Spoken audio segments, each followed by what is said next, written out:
तिथे म्हणजे राष्ट्रपती पारितोषिक विजेते असे 5 महान शिक्षक आपल्या या शाळेला लाभलेले आहेत. आपल्या शाळेचे मुख्याध्यापक श्री पाटील सर यांना तर प्राईम मिनिस्टरशिप मिळालेले आहे. मला वाटत नाही की महाराष्ट्रातील या इतर कुठल्याही शाळांना, शाळेतील शिक्षकांना इतके पुरस्कार मिळालेले आहेत.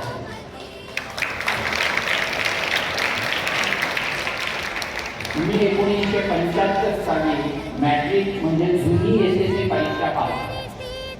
त्या काळी नाशिकला विद्यार्थ्यांची आणि अर्थातच शाळांची संख्या देखील अतिशय मर्यादित असेल आणि त्यावेळी पेठे हायस्कूलचा विद्यार्थी की जो 11वीच्या पूर्व परीक्षेत पहिला येत असे, तो बोर्डाच्या परीक्षेत देखील जिल्ह्यामध्ये पहिला येत असे, असा एक जणू रिवाज पडला आहे. आणि याचं सर्वस्वी श्रेय हे आमच्या शिक्षकांना होतं.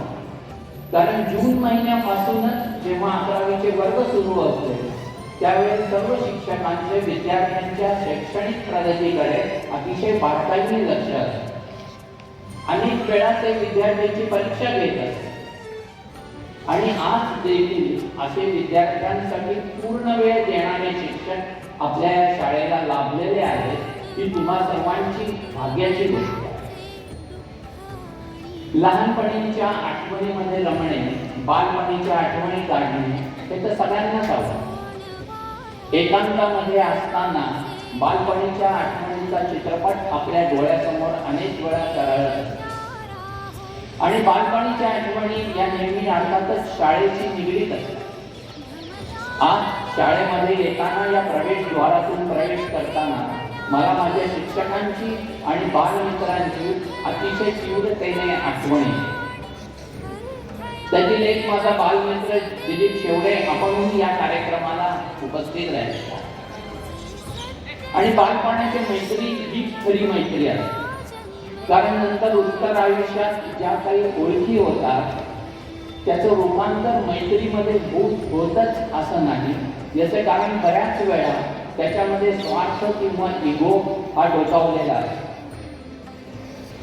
या स्नेह संमेलनाला आणि विद्यार्थ्यांचा गौरव करण्यासाठी मला इथे आमंत्रित केलेले आहे.